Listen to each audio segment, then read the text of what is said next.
오늘 사무엘하 2장 말씀을 통해서 말씀을 깨닫는 지혜와 응답받는 기도의 은총이 우리가 넘치게 될 줄로 믿습니다. 이제 사울이 죽었습니다. 그 아들 요나단도 죽었습니다. 사울이 죽고 나서 이스라엘은 큰 위기에 빠졌습니다. 하나님이 세우신 첫 번째 왕, 비록 인간적인 욕심으로 살았지만 그러나 사사기 시대가 끝나고 하나님이 세우신 첫 번째 왕이 죽었습니다. 자, 이런 민족적인 위기의 시대에 다윗은 어떻게 움직여야만 했을까요? 오늘 1절 이렇게 말씀합니다.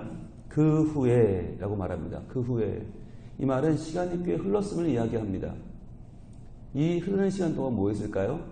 애도했습니다. 다윗은 자신의 정적이었던, 자기의 원수였던 사울이 죽은 것을 단순히 기뻐한 것이 아닙니다. 하나님의 나라가 지금 무너져 내렸습니다. 하나님이 함께 하시는 이스라엘 백성, 바로를 넘어서 출애굽을 하고 광야 40년을 은혜로 살고 요단 동편 길르앗과 요단 서편 가나안을 모두 점령했던 하나님의 백성이 지금 무너져 내렸습니다. 그 순간 애도하며 가슴 아픈 마음으로 한동안을 추도하던 그 다윗은 이제 그 후에 다윗이 여호와께 여쭈어 아뢰되, 자, 하나님께 여쭙니다. 노란색을 드시고 무조건 표시해야 되겠죠? 다윗이 여호와께 여쭈어 아뢰되.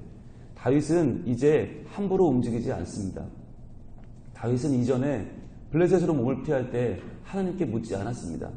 하나님께 묻지 않고 자기의 결단대로 움직여서 블레셋으로 찾아갔다가 거기서 인생 최대의 위기를 맞이합니다. 그러니까 항상 우리는 하나님께 묻지 않고 행할 때 위기를 만나요. 다윗도 소용없어요.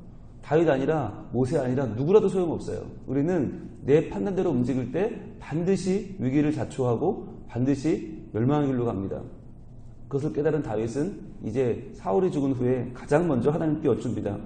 내가 유다 한 성읍으로 올라가리이까. 이제 더 이상 블레셋은 여기 시글락에 있을 이유가 없는 것이죠. 이제 돌아가야 되는 거죠. 돌아가서 이제 사울이 없는 이스라엘에서 다윗은 자기 역할을 감당해야만 하는 것이죠. 그래서 여쭤봅니다. 여호와께서 이르시되 올라가라. 자, 여기도 역시 노란색으로 표시해야겠죠. 하나님은 어떤 분이에요? 우리가 믿음을 가지고 하나님께 물을 때 하나님은 응답하시는 분이시다. 그런데 하나님은 굉장히 간단하게 응답하시죠. 올라가라. 이제 가라. 라고 하는 거죠. 다윗이 아뢰되 어디로 가리까? 자, 다윗은 또 여쭙니다. 그래요, 하나님, 가는 건 좋습니다. 어디로 가면 좋겠습니까? 구체적으로 묻는 거죠. 그랬더니 헤브론으로 갈지니라. 여러분, 헤브론으로 가라고 하는 이유가 무엇입니까? 유다의 땅이 많잖아요. 그 중에서 예루살렘도 있고요, 베들레헴도 있고요. 얼마나 유명하고 얼마나 좋은 땅이 많아요. 근데 왜 헤브론입니까? 지금 마음 같아서는 당장 예루살렘으로 쳐들어가서 사울의 왕궁을 무너뜨리고 원수를 갚고 왕위에 오르면 되잖아요. 그런데 그렇게 하지 않습니다. 왜냐하면 모든 일에는 순서가 있는 법이죠. 하나님은 이 다윗이 단번에 모든 이스라엘 국가들의 왕이 되는 것이 아니라 먼저 그의 지파, 유다 지파 안에서 인정받는 왕이 되게 하십니다. 그래서 하나님께서 먼저 그에게 기름을 부었죠. 15년 전에 사무엘을 통하여 기름 부었어요. 그 15년 전의 약속이 이제 유다 지파 안에서 기름 붓는 행위로 확인되는 것이죠. 그리고 여기서 헤브론에서 7년을 왕으로 삽니다. 유다 민족의 왕으로 7년을 살고 나중에 예루살렘으로 가서 거기서 나머지 자기의 인생을 하나님의 기름 부어 세우신 이스라엘 전체의 왕으로 살게 되는 것이죠. 그런데 이 헤브론으로 가게 되는 이유가 있습니다. 여러분, 헤브론이 어떤 땅입니까? 헤브론이 어떤 의미가 있습니까? 예, 우리가 성경을 공부하면서 제가 복선을 지금까지 여러 번 깔았거든요. 헤브론에 대한 복선을 한번 볼까요? 창세기 13장 18절. 오랜만이죠? 창세기 한번 가보겠습니다. 창세기 13장 18절에 처음 등장하는 이름이니 헤브론은 우리에게 아주 중요한 이름이었습니다. 창세기 13장 18절. 이에 아브라함이, 자, 아직 아브라함도 아니에요. 아직 아브라함이던 그 시절이에요. 아브라함이 장막을 옮겨 헤브론에 있는 마물의 상수리 수풀에 이르러 거주하며 거기서 여호와를 위하여 제단을 쌓았더라. 자, 이 창세기 13장 18절에 나오는 이 헤브론, 바로 교제하다. 하나님과 함께 교제의 자리인 헤브론에 처음으로 장막을 치고 여기서 신앙의 첫 시작, 그야말로 신혼살림을 처음 결혼하고 처음 지하 단칸방이 시작하는 그런 마음이죠. 하나님의 마음으로 처음으로 신앙의 교제를 시작하는 아브라함이 살았던 자리가 헤브론입니다. 이 헤브론에 아브라함의 묘지도 있고요, 사라의 묘지도 있고요, 그 아들 이삭의 묘지도 있고요, 리브가의 묘지도 있어요. 야곱도 여기 묻혀 있어요. 그러니까 헤브론은 아브라함에게 있어서 또 예루살렘을 포함하는 이스라엘 전체에 있어서 가장 고향과도 같은 자리입니다. 예루살렘이 정치적인 중심지라면, 종교의 중심지라면 그들의 정서적인 중심지는 헤브론이에요.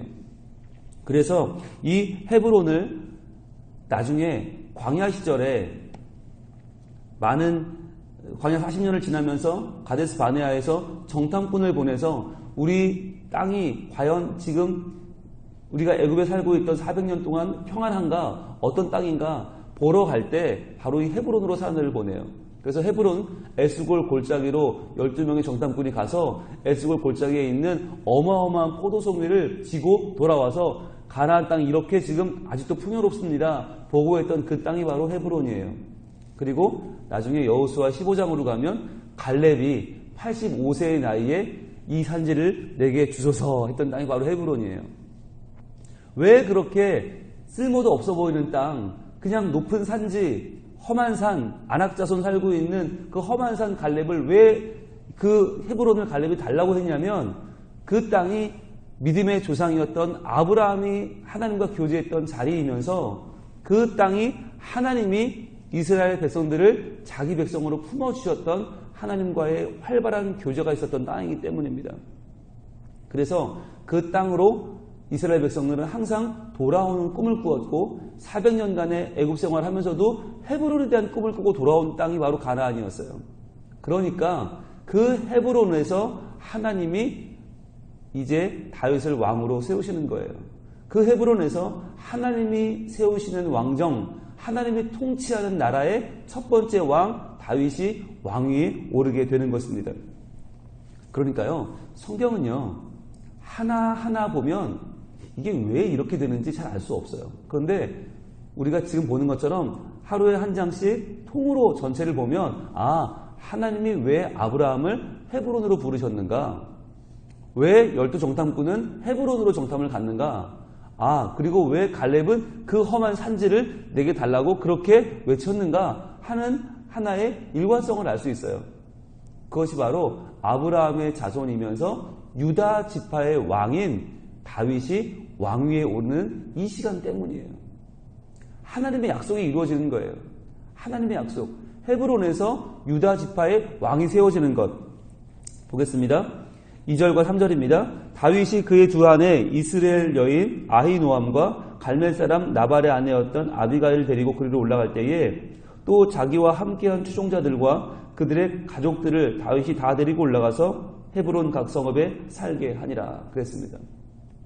이제 그를 따르는 600명의 용사들과 그의 식솔들까지 하면 어마어마한 숫자죠. 2000명의 숫자가 함께 헤브론으로 옮깁니다. 그런데 여기서 중요한 거, 그냥 다윗이 헤브론으로 갔다 그러면 되잖아요. 그냥 다윗이 블레셋에 있다가 헤브론으로 가서 왕이 됐다 하면 되는데 왜 구구절절히 그의 두 아내의 이름을 적고 추종자들과 그들의 가족들을 다윗이 다 데리고 올라갔다고 적고 있습니까? 이것이 올바른 왕이 되기 위한 전제 조건입니다. 우리는 올바른 왕이 된다? 그러면 힘을 기르고 명분을 쌓는 걸 먼저 생각하지만 하나님의 방법은 뭐냐? 올바른 지도자가 되려면, 올바른 하나님의 일을 하려면 먼저 가족부터 돌봐야 되는 거예요. 가족부터 챙겨야 되는 거예요. 우리는 항상 거창한 명분에 집착을 합니다. 그런데요, 가족을 돌보지 않고는 도저히 이 일을 해낼 수가 없습니다. 지금 다윗은요, 항상 언제 어떻게 움직이든지 혼자 움직이는 법이 없어요. 자기의 추종자들과 두 아내와 그들의 가족들을 다 챙겨서 움직입니다. 이렇게 가족 단위로 움직였기 때문에 다윗의 공동체가 강한 거예요. 여러분, 사울에 대해서 기록하는 걸 보셨어요? 사울은 한 번도 가족 단위로 움직였다는 기록이 없어요. 사울은 항상 자기의 욕망이 우선이고 자기의 뜻이 우선이고 자기의 목적이 우선이에요. 그런데 그게 뭐예요? 그 목적이 뭐였어요? 다윗 잡아 죽이는 거예요. 그러니까 사울은 그렇게 백성들이 원하는 왕에 올랐지만 한 번도 평안을 준 적이 없어요. 한 번도 그의 주변엔 평안이 없었어요. 그런데 다윗은 비록 도망다니는 중이지만 항상 가족을 챙겨요. 항상 가족들을 돌보고 항상 그 식솔들을 항상 걱정하고 그들의 안위를 챙겨요. 그러니까 다윗 주변에는 비록 도망다녀도 항상 평안이 있어요. 연말입니다. 여러분 과연 어떠한 마무리를 하시기 원하십니까?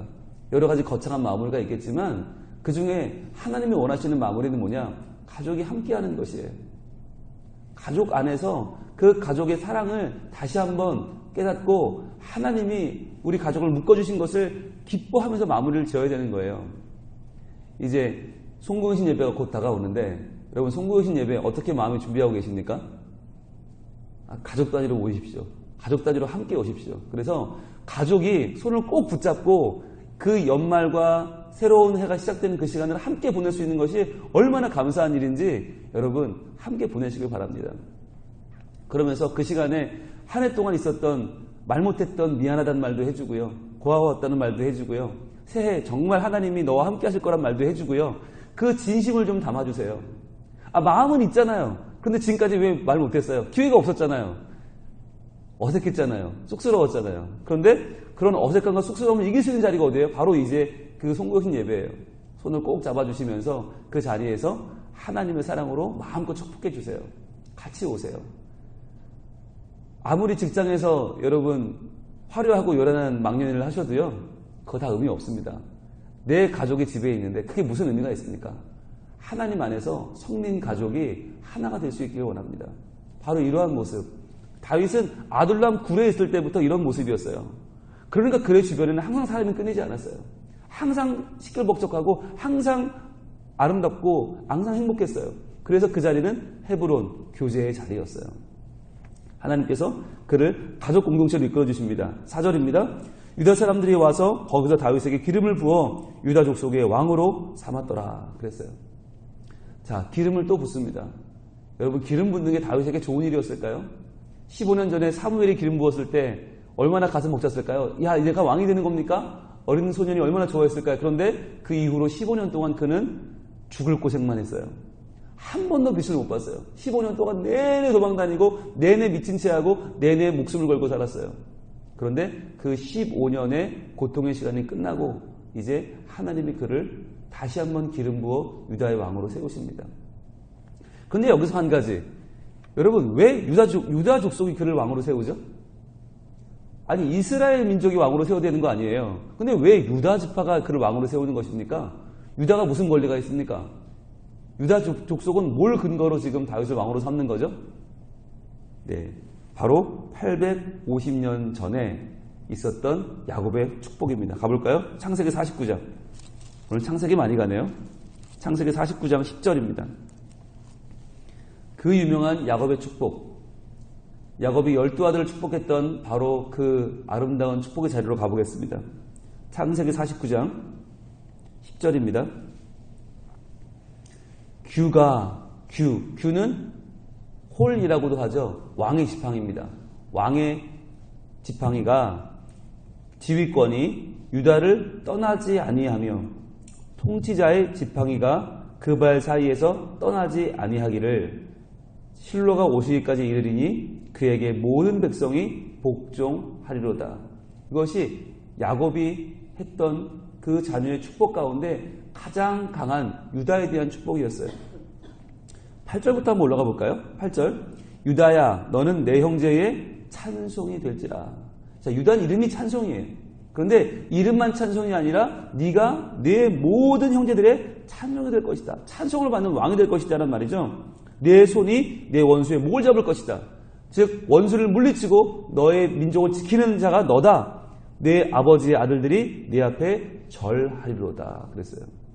그러니까 너는 절받는 통치자가 될 것이다. 그러면서 9절 유다는 사자새끼로다. 내 아들아 너는 움킨 것을 찢고 올라갔도다. 그가 엎드리고 웅크림이 숫사자 같고 암사자 같으니 누가 그를 범할 수 있으랴. 자, 이렇게 해서 10절 규가 이렇게 이어지는 거죠. 그러니까 야곱의 축복, 이것은 하나의 예언이지 않았습니까? 이 예언이 지금 850년 만에 이루어지는 것입니다.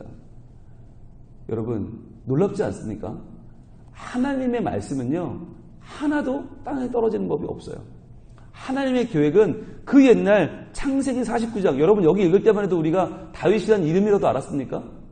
다윗이 헤브론에서 왕위에 오른다는 건 상상이나 했습니까? 아니요. 그런데 창세기가 끝나고 출애굽기, 레위기, 민수기, 신명기, 룻기, 사사기 쭉 지나서 하나님은 850년이 지난 지금 그 약속을 이루어주고 계신 것이에요. 그러니까 여러분, 베냐민 지파의 사울은 실제적으로는 제대로 된 왕이 아니었어요. 왜냐하면 야곱의 그 축복, 그 예언이 이루어지는 왕이 아니었어요. 베냐민 지파였으니까요. 그런데 그 축복이 지금 그 오랜 시간을 넘어서 하나님의 신실하심 가운데 지금 성취되고 있는 것입니다. 여러분, 하나님 약속은 시간이 지나서 우리로는 정말 우리의 예측을 뛰어넘어서 우리가 이쯤은 되겠지? 아니, 그날을 뛰어넘어서 하나님의 완벽한 타이밍에 이루어집니다. 그러니까 포기하지 마십시오. 여러분, 하나님 말씀을 품는다고 하는 것이 어마어마한 일입니다. 생명을 품는 일입니다. 여러분, 생명은 어때요? 생명은요, 다급하게 조급하게 이룰 수가 없어요. 생명이란 건 뱃속에서 10달을 다 채워야 아기가 나오는 거잖아요. 아기가 나오면 또 어떻게 해요? 그 아이를 먹이고 입히고 기저귀를 갈아주면서 길러야 돼요. 생명은요, 뛰어넘는 게 없어요. 월반이 없어요. 생명은 그래요. 시간이 지나야 되고요, 때가 차야 돼요. 그런데 하나님 말씀도 그래요. 하나님 말씀도 내가 말씀을 품었다고 해서 그 말씀이 단번에 휙 확 이루어지질 않아요. 품어야 돼요. 그리고 그 말씀이 나를 변화시키는 시간이 필요해요. 그러니까 그 말씀이 내 안에 점점점 숙성되어서 하나님 말씀이 나를 변화시켜서 그 일이 이루어지는 거예요. 하나님의 말씀은 850년 만에 지금 유다 족속의 왕으로 다윗이 세워지는 이 아름다운 장면을 통하여 우리에게, 너희에게도 그 말씀이 이루어지는 하나님의 때가 있다고 말씀하고 있는 것입니다. 자, 그런데 그럼 왕위에 오른 다음에 첫 번째 했던 일이 뭐냐? 이게 중요하죠. 자, 그러면 우리가 하나님의 쓰임받는 자리가 되면 그 자리에 오르면 어떤 일을 해야 되는가? 첫 번째 일이 뭐냐? 어떤 사람이 다윗에게 말하여 이르되 사울을 장사한 사람은 길르앗 야베스 사람들이니이다 하매. 자, 처음으로 들려온 소식이 뭐였나? 사울을 장사한 사람들이 길르앗 사람들입니다 라고 하는 이야기였어요. 여러분, 높은 자리에 오르면, 저는 아직 안 올라가서 모르겠지만 이렇답니다. 정보가 모인답니다.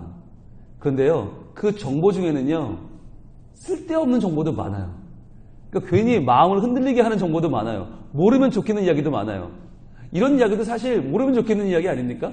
자기의 원수, 평생 원수 사울이 죽었는데 그냥 죽은 게 아니라 장사를 잘 지내줬다는 거예요. 근데 그게 누구냐?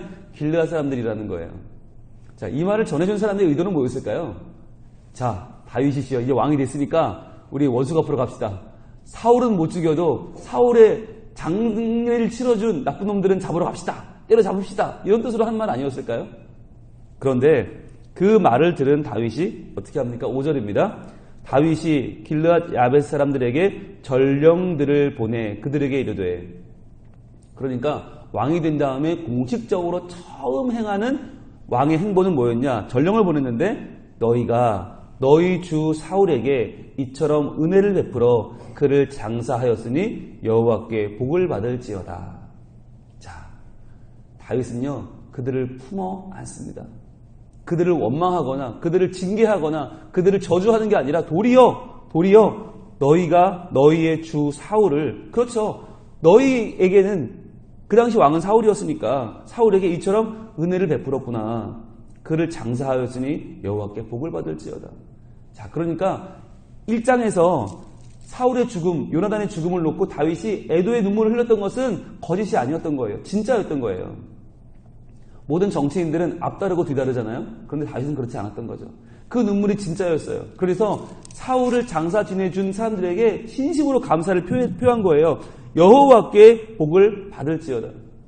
그런데요, 우리 많은 경우는 입만 살아서 우리는 입만 번들을 해서 하나님이 복을 주실 거예요 하고 지나가잖아요. 근데 이 말은 그건 뭐예요? 이 말은 나는 해줄 게 없네요라는 말 아니에요? 하나님이 복을 주실 거예요. 그런데 다윗은 그렇지 않았어요. 6절 너희가 이 일을 하였으니 이제 여호와께서 은혜와 진리로 너희에게 베푸시기를 원하고 나도, 이게 중요한 겁니다. 나도 이 선한 일을 너희에게 갚으리니. 하나님이 복을 주실 겁니다. 자, 하나님이 함께 하실 거예요. 잘 지내세요. 손을 터는 게 아니에요. 나도 이 일에 선한 일을 너희에게 갚겠다고 말하는 거예요. 여러분 생각해 보세요. 사울이 죽었다는 건 뭐예요? 사울이 죽었다? 그 말은 곧 이제 다윗이 승한단 말이죠. 이제 다윗이 왕위에 오른단 말이에요. 그건 누구나 다 알고 있어요. 삼척동자도 알아요. 그렇다면 그 사울을 장례를 치러주면 다윗이 왕위에 오른 다음에 이익을 받을까요? 불이익을 받을까요? 당연히 불이익을 받겠죠. 그게 세상 논리죠. 그러니까 길르앗 야베스 사람들이 사울을 장례를 치러주면 안 돼요. 그럼 나중에 다윗에게 보복을 받은 게 분명해요. 그럼에도 불구하고 그걸 알면서도 사울을 장례를 잘 치러줬단 말이죠. 왜 그랬을까요? 여러분, 사무엘상 31장 마지막 부분, 사무엘상 31장 11절, 사무엘상 31장 11절에 길르앗 사람들이 무엇을 했나 한번 보겠습니다. 자, 31장 11절 길르앗 야베스 주민들이 블레셋 사람들이 사울에게 행한 일을 듣고 모든 장사들이 일어나 밤새도록 달려가서, 자, 이게 얼마나 어려운 일입니까? 모든 장사들이 다 일어나서 밤새도록 달려가서 사울의 시체와 그의 아들들의 시체를 벳산 성벽에서 내려가지고 야베스에 들어가서 거기서 불사르고 그의 뼈를 가져다가 야베스 에셀나무 아래에 장사하고 7일 동안 금식하였다 그랬어요. 그러니까 장례를 아주 잘 치러줬어요. 밤새도록 달려가서 그 사울의 시체를 들고 와서 블레셋 사람들이 전리품으로 걸어놓은 그 시체를 들고 와서 화장을 하고 잘 장사를 지냈단 말이에요. 왜 그랬나? 사무엘상 11장으로 갑니다. 자, 왜 그랬나 우리가 알을 필요가 있는데, 자, 11장으로 갈게요. 사무엘상 11장 1절에 이때는요, 이제 막 사울이 막 왕이 됐던 때예요. 사람들이 왕으로 인정도 안 하던 때예요. 사울이 무슨 왕이냐 그러던 때예요. 그때 사무엘상 11장 1절 암몬 사람 나하스가 올라와서 길르앗 야베스에 맞서 진침해. 자, 길르앗 야베스에 암몬 사람 나하스가 쳐들어온 거예요. 야베스 모든 사람들이 나하스에게 이르되 우리와 언약하자. 그리하면 우리가 너희를 섬기리라 하니. 자, 힘이 없으니까 너희가 섬기겠다고 그랬어요. 그랬더니 2절 암몬 사람 나하스가 그들에게 이르되 내가 너희 오른 눈을 다 빼야 너희와 언약하리라. 내가 온 이스라엘을 이같이 모욕하리라. 자, 암몬 사람 나하스가 너희 길르앗 야베스 사람들 오른쪽 눈을 다 빼버리겠다. 그리고 내가 너를 통치하겠다. 이렇게 포악하게 그들을 대했단 말이에요. 자, 그럴 때 3절 야베스 장로들이 그에게 이르되 우리에게 이레 동안 말미를 주어 우리가 이스라엘 온 지역의 전령들을 보내게 하라. 만일 우리를 구원할 자가 없으면 내게 나아가리라 하니라. 자, 일주일만 기회를 달라고. 그러면서 한번 찾아보는 거죠. 자, 이때 이미 사울이 왕이었는데 힘이 없으니까, 도와줄 수가 없으니까 야베스 사람들이 도와줄 사람을 찾아보겠다는 거예요. 자, 그런데 이때에 바로 이 사건을 어떻게 처리합니까? 11절입니다. 이튿날 사울이 백성을 3대로 나누고 새벽에 적진 한가운데로 들어가서 날이 더울 때까지 암몬 사람들을 치매 남은 자가 다 흩어져서 둘도 함께한 자가 없었더라. 사울이 분노하면서 어찌 하나님 백성을 저 암몬 사람 나하스가 모욕하느냐 쳐들어가서 그들을 물리쳐 줍니다. 이때 구원을 받았어요. 길르앗 사람들이 여기서 구원을 받습니다. 그리고 이 은혜를 갚은 게 사무엘상 31장이에요. 그러니까 이 사람들에게는 목숨을 구해준, 눈이 다 빠질 뻔했어요. 목숨을 구해준 사울이에요. 그러니까 자신들이 불리하게 될 걸 알면서도 은혜를 갚은 거예요. 그런데 그것을 또 다윗은 어떻게 해요? 그 은혜 갚은 것을 선하게 보는 거예요. 선하게 보고 하나님이 너희 갚으실 것이다. 뭘로? 은혜와 진리로. 은혜라는 말이 여러분 굉장히 잘 아시는 말이에요. 우리 여러 번 배웠어요. 히브리어 헤세드입니다. 헤세드. 헤세드라는 이 은혜는요, 언약의 은혜예요. 언약을 이루시는 하나님의 은혜예요. 그리고 진리는 에메트예요. 에메트는 하나님께서 신실하게 갚아주신다는 의미예요. 그러니까 하나님이 너희와 세운 언약을 신실하게 갚으실 것이다. 이게 은혜와 진리예요. 그래서 7절입니다. 이제 너희는 손을 강하게 하고 담대히 할지어다. 너희 주 사울이 죽었고 또 유다 족속이 내게 기름을 부어 그들의 왕으로 삼았음이니라 하니라. 자, 이제 너희가 섬겼던 사울은 죽었다. 내가 왕이 되었다. 그러니까 나와 함께 통일된 이스라엘 나라를 만들어 가자라고 마음을 열고 그들을 받아주고 있는 것입니다. 여러분, 이것은요, 사울 편에 섰던 사람들을 끌어안는 것도 의미가 있지만 또 하나 어떤 의미가 있냐면 지형적으로 요단강이 있잖아요. 요단강이 있는데 지금 헤브론에서 왕이 된 다윗은 어디 있어요? 요단 서편의 왕이에요. 요단 서편, 블레셋과 지금 대치하고 있는 헤브론에서 왕이 되었어요. 그런데 지금 요단강 건너편 길르앗, 요단 동편, 이 사람들은 아직도 사울 편이란 말이죠. 그들에게 지금 전령을 보낸 거예요. 이제 내가 왕이 됐으니까 우리 한 마음이 되자, 하나가 되자라고 하는 거죠.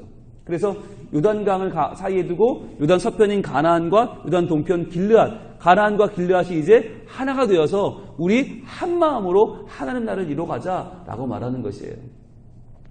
이것이 같은 마음을 품는 통치자의 마음입니다. 왕이 된 뒤에 내가 왕이 됐으니까 이제 우리 편만 등용한다, 우리 편만 내가 같이 간다가 아니라 모든 사람을 하나로 묶는 거예요.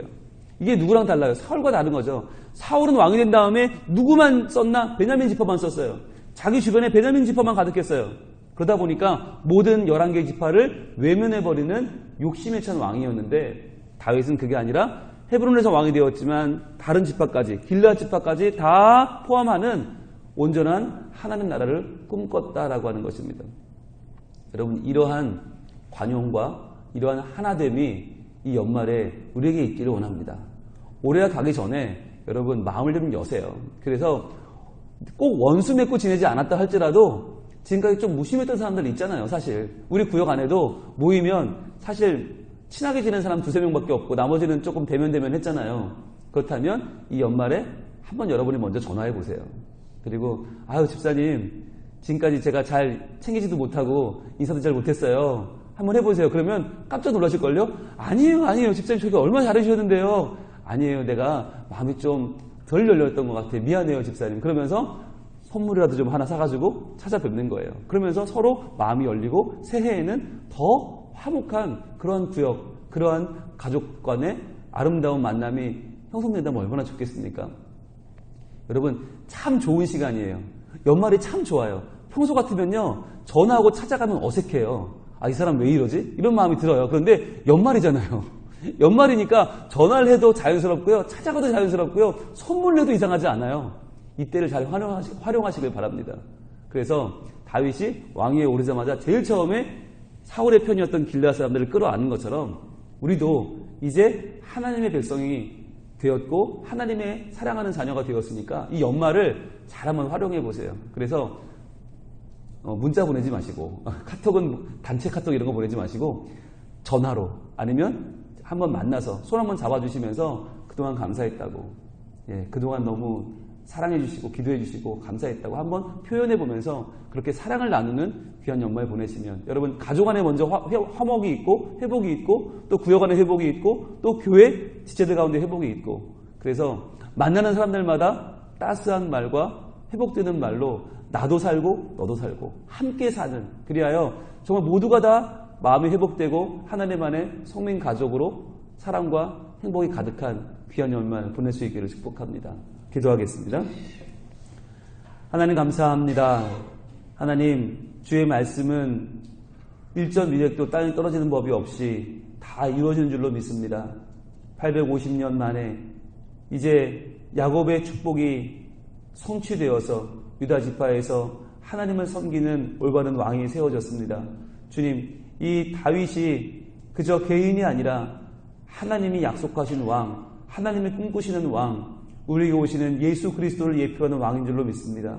주님, 다윗이 헤브론에서 왕위에 오른 것처럼 예수님께서 우리에게 오셨고 예수님이 우리를 구원하셨고 우리의 모든 인생들의 왕이 되어 주셨습니다.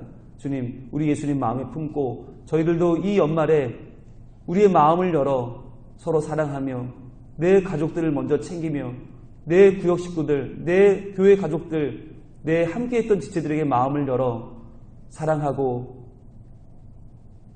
화평의 인사를 건네는 저희들이 되게 하여 주시옵소서. 그래서 이 연말과 연시가 정말 진심으로 따뜻한 시간들이 되게 해주시고 소외되는 사람이 없이 모두가 다 한 마음으로 주께 영광 돌리는 복된 연말 연시가 될 수 있도록 도와주시옵소서. 주님, 우리 가족들을 복 주시고 우리 교회 성민 가족들에게 복을 주시고 특히 멀리 나가 있는 우리 자녀들에게 복을 주시고 우리 모두에게 하나님을 다시 한번 알 수 있고 하나님 말씀 안에 다시 한번 우리가 서로 사랑할 수 있는 복된 이 시간 되게 하여 주시옵소서. 예수님 이름으로 기도합니다. 아멘.